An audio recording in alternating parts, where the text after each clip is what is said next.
Oh yes, I like this. I like this. Hey, yo, hot chat. Do me a favor, man. Speed it up a little bit. From the intro, you know I'm so influential, cause I'm glowing like a candle. The focus is so essential. Doing what you're trying to get into, a steady to flow, ready to blow. Like snotty tissue, they snitching like Donnie Brasco. I'm counting like Monte Cristo. The ghetto full of betrayal, like Iago and Othello. Your fellow neighbor will slay you, to smoke you like cigarillos. Police want that info to grill them like portobellos and murdering instrumentals. Cause the rap was the conscious to villains, killers, and monsters. So we're feeling the honor, so still fulfilling the promise. Mobile mentorship, very important. Wonder why I was doing this, why I do it. Spend a lot of time in the car, en route. Might be my new nickname, en route.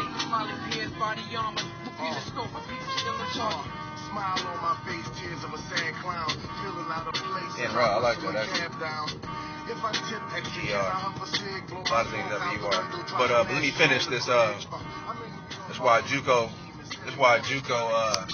transfers fail. I got a good one. I have a good one. Let me speak correctly. Mom gonna watch this and be like, man, you know how to talk. But okay, this is a series about what not to do as a JUCO player. Now here's one that I've observed too. And I gotta say this one is the same. So, for example, if you go to a BCS school, I'll start at the top. If you go to a BCS school, the last thing that you want to do as a scholarship athlete, as a JUCO transfer, is feel that a way of getting your needs met is to yell, and I'm not talking about encouragement. You want to yell at a coach. Now, all coaches are in the same category, but I will say, especially the head coach. I mean, why would you do that? Unless it was like life or death. If it's life or death, which never really happens. But if it's life or death, okay, I might be able to make an excuse for you. But 10 times out of 10, it's not life or death. But why would you yell at a coach for one? Especially if your desired result is to play. Okay, it makes no sense, right? And then when you're dealing with these BCS schools, we start at the top. These BCS schools, more than likely, let's be realistic, and let's talk about the economics of it, and let's talk about the egos involved in it.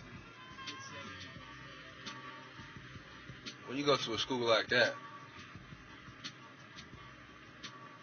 good chance that your coach is on a multi-million-dollar contract. I could be wrong, but all you would have to do is go online.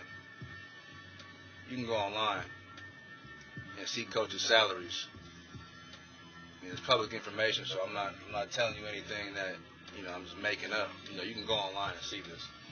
All the head coaches and the ones at those big-time schools that bring in big-time revenue.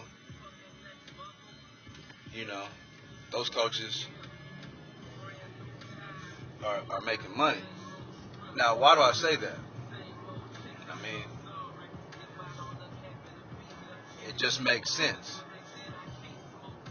I mean, you're not only yelling at a coach, you're yelling at a head coach. That's a different level when you're dealing with millionaires. Just overall, in general. I'm not talking about really going into the character. I'm just saying, there's a lot of ego involved in money. And you yelling at a head coach at one of those big schools, there's a good chance that coach might really make an example out of you. This is nothing that I'm making up. I've observed this.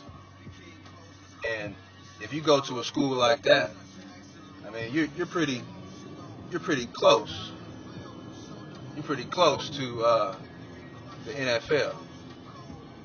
Pretty close. This guy can't drive. Come on, bro. Seriously? You shouldn't even have a license. But that's amazing to me. And I've watched it. And every time I watched it, the result, never good. Never desired. Ever.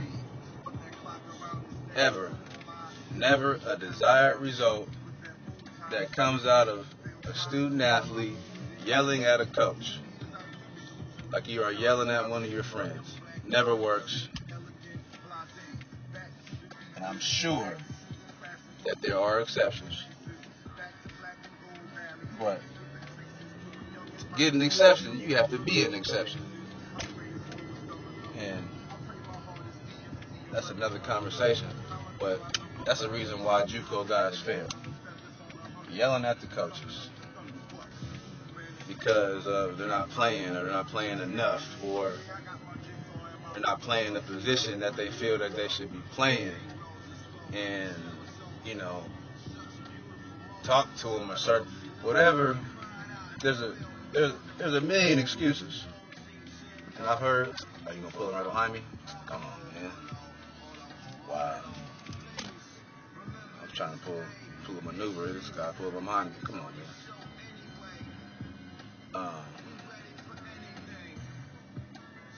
He messing me up. He messing my driving thing up. All I'm trying to do is get a parking space, man. Yeah, smart guy. But yeah, never understood that. So the solution to that is shut up. I mean, I'm not saying you have to. Not saying you have to be the coach's best friend, but I think that a lot of people believe that the coach is their friend, and that's not the coach. Oh gosh. Coach is not your best friend. Coach is a coach, dog.